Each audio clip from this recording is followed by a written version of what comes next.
Jokowi forbids ministers to talk about postponing the election.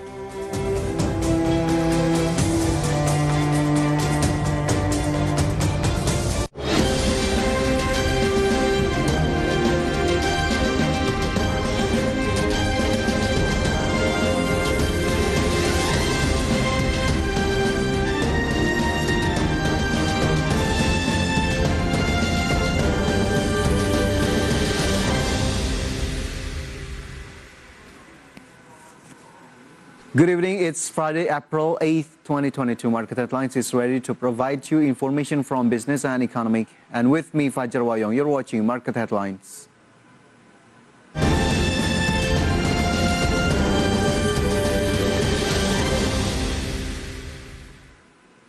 After undergoing a fit and proper test, Commission 11 of the House of Representatives has agreed to the appointment of Mahendra Siregar as the Chief and Member of the Board of Commissioner of the Financial Services Authority or OJK.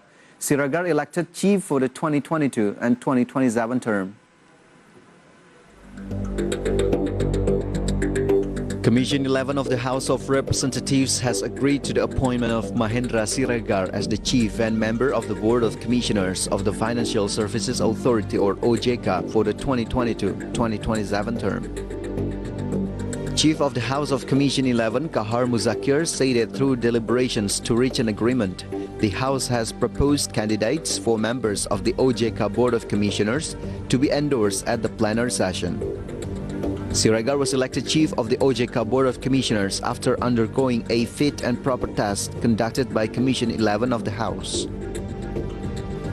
The other members elected to the OJK's Board of Commissioners who will be endorsed at the plenary meeting are Mirza Aditya Swara as Vice Chief and Member of OJK's Board of Commissioners and Chief of OJK's Ethics Committee, and Ediana Ray as a Banking Supervisor Executive Chief and Member of the OJK's Board of Commissioners.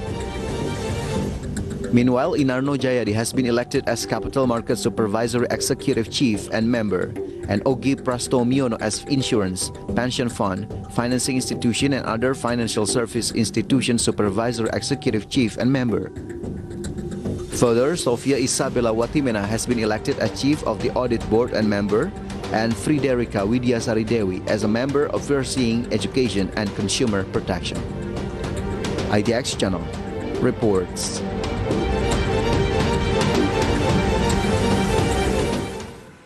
The Indonesian Central Statistics Agency estimates that the increase of the price of non-subsidized fuel, LPG, and the value-added tax rate will raise Indonesia's inflation rate in April 2022. The Central Statistics Agency or BPS estimates that the increase in the price of Pertamax fuel, non-subsidized LPG, and the value-added tax rate will raise Indonesia's inflation rate in April 2022. According to BPS head Margo Yuwono, this is because many people depend on non-subsidized LPG and Pertamax for meet their daily energy consumption. Meanwhile, the increase in the VAT rate targets a number of goods and services that are also used by the public. Even though he did not give a projection of how much the potential increase in the inflation rate would be in April 2022. Kemudian 1 April kemarin penyesuaian BBM jenis Pertamax, ya. Kemudian juga tadi singgung tentang PPN yang per 1 April naik, ya meskipun tipis karena merambat ke semua produk komoditas gitu ya, dan beberapa aktivitas jasa juga gitu ya. Ini akan tentu saja mempunyai potensi besar kepada kenaikan inflasi di April gitu ya. Jadi ada demand yang memang polanya meningkat di bulan puasa dan Lebaran ya. Sisi lain juga ada kebijakan pemerintah yang berpotensi untuk terjadinya inflasi. Previously, Pertamina raised the price of non-subsidized LPG to 15,500 rupiah per kilogram since February 27, 2022. Furthermore, Pertamina raised the price of Pertamax from 9,000 rupiah to the most expensive 13,000 rupiah per liter. Meanwhile, the government has raised the VAT rate from 10% to 11% starting April 2022. IDX Channel report.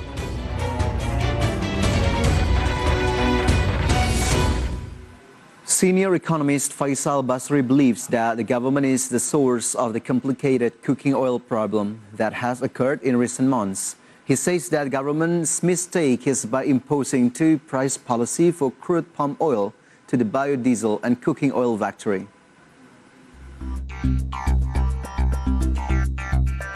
Senior economist Faisal Basri believes that the government is the source of the complicated cooking oil problem that has occurred in the recent months. The complexity is marked by rising prices to the scarcity of cooking oil supply in the market. The government imposes a tax rate on exporters who want to sell crude palm oil abroad. However, the government does not impose taxes if exporters sell them to the biodiesel factories. Pemerintah sendiri yang menciptakan kelangkaan dan keruwetan minyak goreng karena apa? Pemerintah mengatakan, pabrik biodiesel, hai pengusaha CPO, kalau kalian jual CPO kalian ke pabrik biodiesel, harganya harga internasional tidak dipotong pajak ekspor gitu. Kalau jual ke minyak goreng ya harganya 75 tadi. Tapi kalau dijual ke biodiesel harganya 100. Itu pemerintah yang bikin ulah kebijakan dua harga. Currently, the government submits the price of packaged cooking oil according to the market mechanism, where the price of packaged cooking oil is around 25,000 rupiah per liter. IDX Channel reports.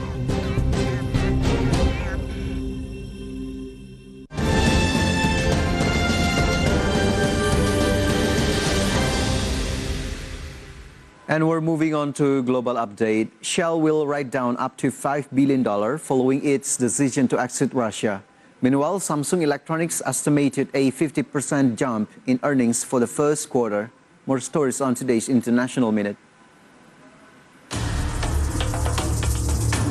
U.S. chipmaker Intel said it has suspended business operations in Russia, joining a slew of companies to exit the country following its invasion of Ukraine. The company, which had suspended shipments to customers in Russia and Belarus last month, said it has implemented business continuity measures to minimize disruption to its global operations. Shell will write down up to $5 billion following its decision to exit Russia, more than previously disclosed, while soaring oil and gas prices boosted trading activities in the first quarter. Shell had previously said the Russia write-downs would reach around $3.4 billion. The increase was due to additional potential impacts around contracts, write-downs of receivables and credit losses in Russia. EU member states are still trying to overcome their differences as they look to approve a fifth round of sanctions against Russia. The measures proposed by the European Commission include a ban on coal imports and the closure of European ports to Russian ships. But according to diplomatic sources, some member states that are more dependent than others on coal are asking for a 3-month phase-out for existing contracts rather than an immediate embargo. Many others want to go further. Samsung Electronics estimated a 50% jump in earnings for the first quarter. It's the highest first quarter profit in 4 years. That's largely thanks to strong demand for microchips and smartphones. Operating profit clocked in at $11.6 billion and sales jumped 18% from the same period a year earlier. Analysts said solid demand from data center clients as well as cautious investment spending by chip makers buoyed Samsung's chip earnings. Those earnings make up about half of its total profits. IDX Channel reports.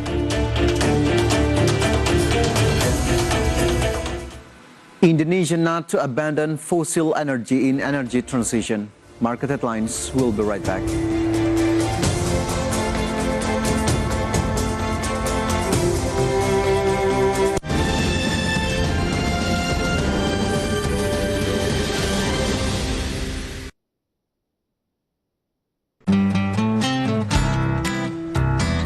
Setiap bulan, saya mensisihkan 100.000 dari gaji untuk nabung saham.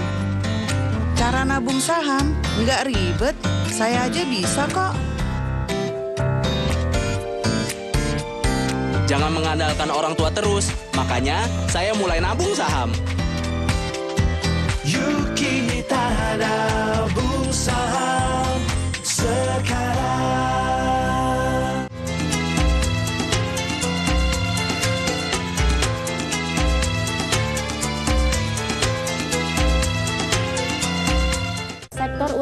IndiHome hanya akan dikenakan pajak final 0,5%. Awali hari Anda dengan informasi dunia ekonomi yang diulas dari berbagai sudut pandang. Power Breakfast, Senin sampai Jumat, jam 8.30, hanya di IDX Channel. Perbincangan hangat tentang isu dan kebijakan ekonomi terkini yang diulas secara mendalam bersama narasumber terpercaya. Market Review, Senin sampai Jumat, jam 10 waktu Indonesia bagian Barat, hanya di IDX Channel. Awali hari Anda dengan beragam informasi bisnis terkini yang kami kemas dalam berita teraktual dan berkualitas. Power Breakfast, informasi terkini seputar ekonomi, bisnis, pasar modal, dan industri kreatif yang dikemas secara ringan. New Screen menyajikan informasi ekonomi, bisnis, dan keuangan. Market Headline menayangkan berita ekonomi dan bisnis dalam bahasa Inggris. Saksikan program-program berita ekonomi dan bisnis terkini langsung dari sumbernya, live hanya di IDX Channel. Your Trustworthy Economic, Business, and Capital Market Channel.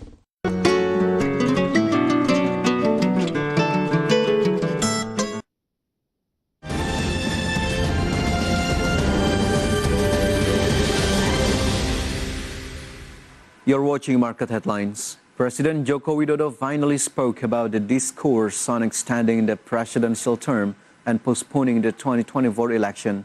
Jokowi asked his ministers not to talk about the presidential term extension or postponing the election again. Jokowi asked his staff to focus on working to solve various current problems.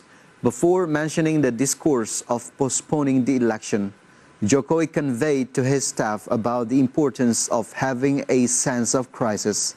In the midst of the difficult situation of the people due to rising prices of a number of basic needs, Jokowi asked ministers to be able to deliver more empathetic statements. Jangan menimbulkan polemik di masyarakat, fokus pada bekerja dalam penanganan kesulitan-kesulitan yang kita hadapi. Jangan sampai ada lagi yang menyuarakan lagi mengenai urusan penundaan, urusan perpanjangan. Tidak. Semua menteri, kepala lembaga, agar kebijakan yang diambil itu tepat. Sikap-sikap kita, kebijakan-kebijakan kita, pernyataan-pernyataan kita harus memiliki sense of crisis. Harus sensitif terhadap kesulitan-kesulitan rakyat.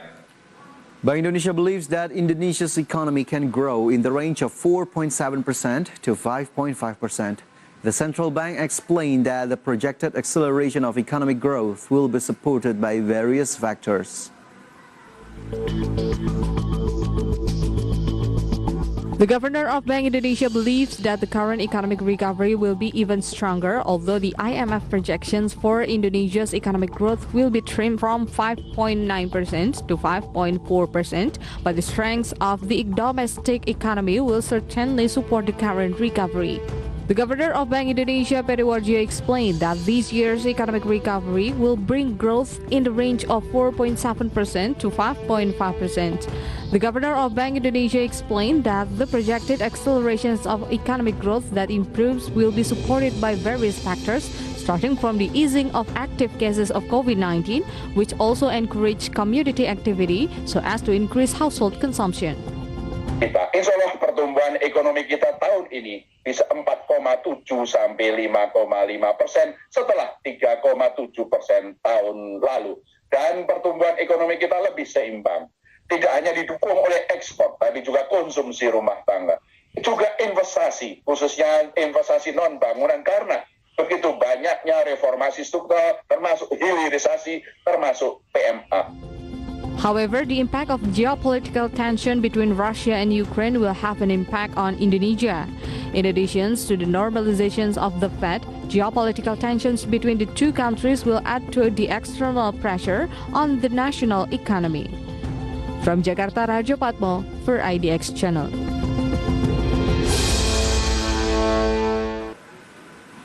The National Energy Council has said that the low-carbon energy transition strategy in Indonesia will not involve abandoning fossil energy, but instead utilizing technology to make fossil energy more environmentally friendly. Indonesia expressed its decision to not abandon fossil energy, which was almost in line with several fossil-producing countries, including Saudi Arabia. Indonesia is now trying to use clean technology for utilizing fossil energy, both coal and oil. So it will be necessary to apply technology in the form of carbon capture and storage. Yuda revealed that the economic value of CCU is still relatively high because the technology is still somewhat new. The total carbon dioxide emissions in Indonesia have been pegged at 1.2 gigatons, of which 35% are contributed by steam power plants that use coal.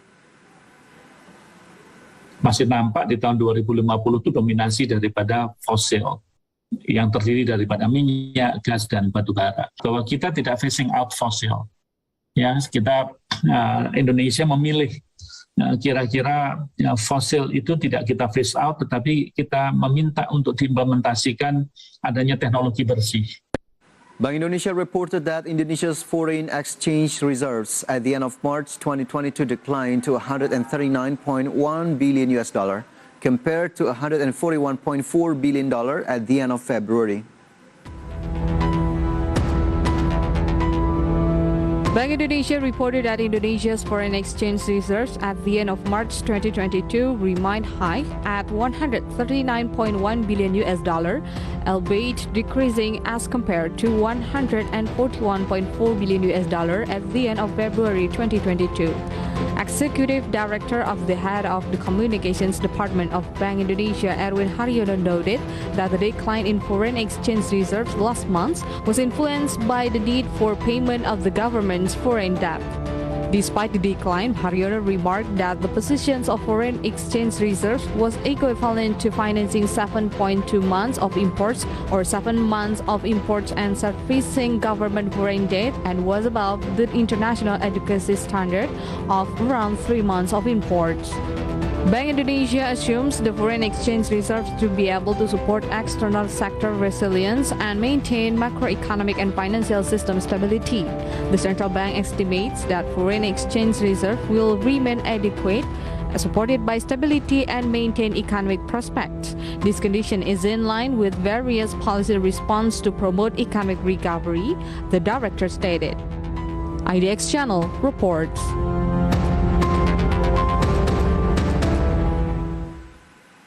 Sari Melati Kencana or Pizza Hut franchise holder obtained profit in 2021.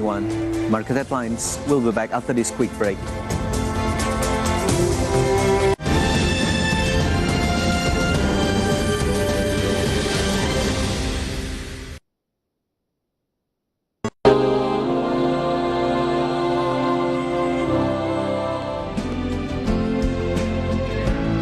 Presidente della Repubblica di Indonesia.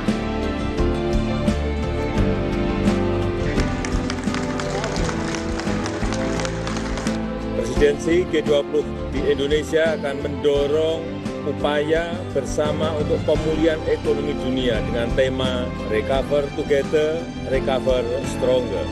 Kami akan menjamu Yang Mulia dan Bapak Ibu di hamparan pantai Bali yang indah yang menginspirasi gagasan-gagasan inovatif untuk produktivitas G20 ke depan. Sampai bertemu di Indonesia, terima kasih.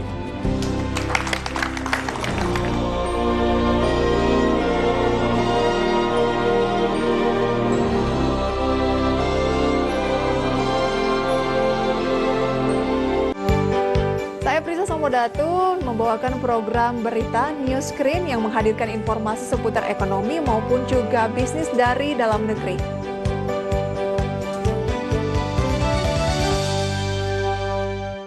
Kewaspadaan terhadap penyebaran Omikron harus terus diperketat. Ya, hal ini sebagai antisipasi dari masuknya virus varian lainnya ke Indonesia. Awali hari Anda dengan informasi dunia ekonomi yang diulas dari berbagai sudut pandang. Simak pula analisa pasar modal dan inspirasi bisnis dari berbagai perusahaan rintisan. Power Breakfast, Senin sampai Jumat, jam 8.30, hanya di IDX Channel. Perbincangan hangat tentang isu dan kebijakan ekonomi terkini yang diulas secara mendalam bersama narasumber terpercaya. Market Review, Senin sampai Jumat, jam 10 waktu Indonesia bagian Barat, hanya di IDX Channel.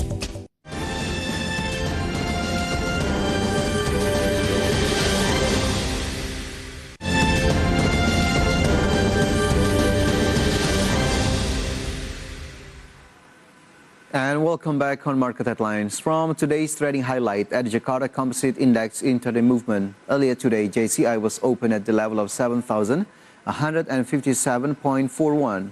And then approaching the closing time on the first session, the index was on the level of 7,188.78. And then the index showing strengthening trend by the second session closing time. The index was closed at the level of 7,210.83. And in short, Jakarta Composite Index went up 1.17%. And next, we're going to see the sectoral movement leading the dynamics of today's trading. We got energy as the leader of strengthening trend that went up 3.67%. Basic sector went up 2.63%. Cyclic as the leader of weakening trend that went down 0.27%. And property went down 0.16%. And let's see the top gainers and top losers. From the top gainers, we can see ADMR went up 15.29% to the level of 2,790 rupiah per share. Adaro went up 3.61% to the level of 3,160 rupiah per share. Aneka Tambang went up 1.45% to the level of 2,800 rupiah per share. And Merdeka Copper Gold went up 8.87% to the level of 5,525 rupiah per share. And meantime, the top losers for today's trading, we got Bank Rakyat Indonesia went down 0.43% to the level of 4,610 rupiah per share. Bukalapak went down 2.25% to the level of 348 rupiah per share. BBYB went down 3.63% to the level of 1,860 rupiah, and BANK went down 2.99% to the level of 2,270 rupiah per share. And next, we're going to see the intraday movement of rupiah towards US dollar. Open at the level of 14,366 rupiah, showing strengthening trend towards US dollar. And it was closed at the level of 14,344. And in summary, rupiah went up 0.03%.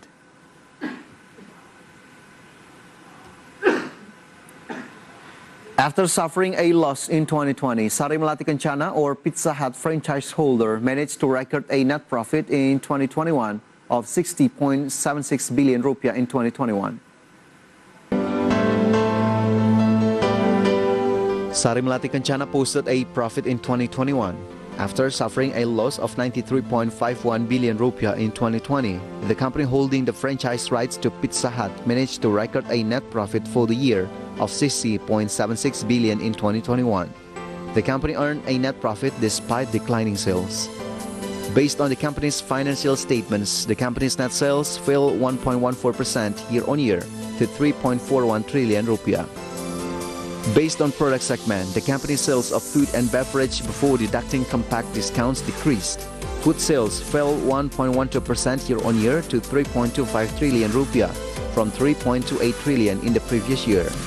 Meanwhile, beverage sales corrected 3.84% year-on-year from 181.43 billion in 2020 to 174.46 billion in 2021. IDX Channel reports.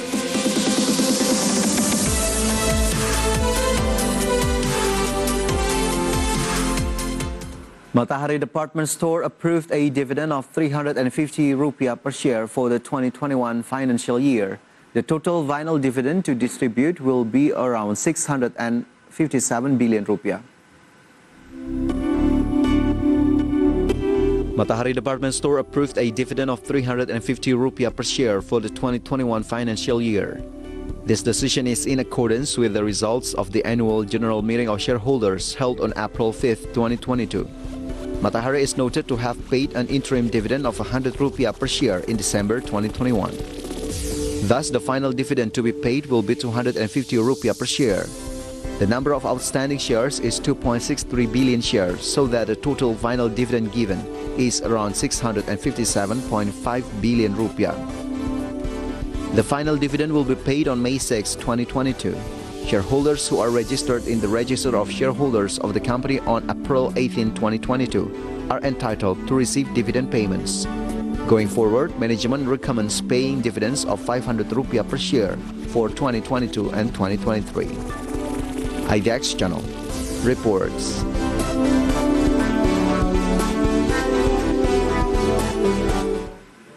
Prodia's annual general meeting of shareholders decided to distribute 60% of 2021 net profit as dividends. Prodia will distribute dividends amounting to 621.62 billion rupiah. Clinical laboratory company Prodia Widya Husada held its annual general meeting of shareholders on Thursday, April 7, 2022. Prodia's annual general meeting of shareholders decided to distribute dividends from its 2021 net profit. Prodia's President Director Dewi Mulyati said Prodia will pay dividends of 60% of net profit in 2021, amounting to 621.62 billion rupiah. As is known, Prodia in 2021 scored a 41.6% increase in net income to 2.65 trillion rupiah, compared to the previous year of 1.87 trillion rupiah. Revenue from each customer segment also increased and contributed significantly to the company's revenue. The individual customer segment and doctors' referrals contributed about 33.8% and 31.4% respectively to the company's revenue. Meanwhile, the contribution of the third-party reference segment and corporate clients is around 21.2% and 13.6% to the company's revenue. IDX Channel reports.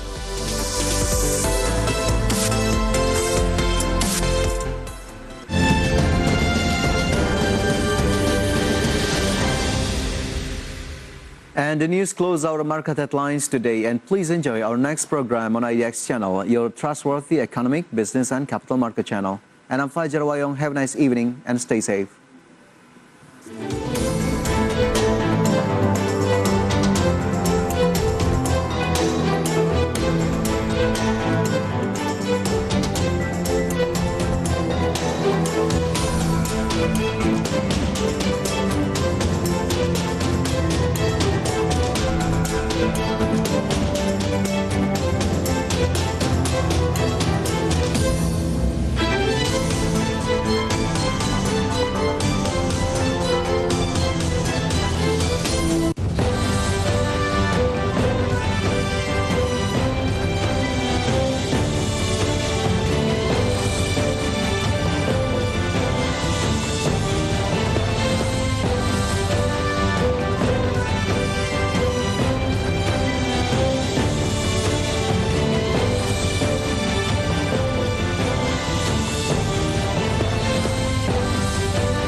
Seiring meluasnya cakrawala investasi di tengah pasar saham yang dinamis.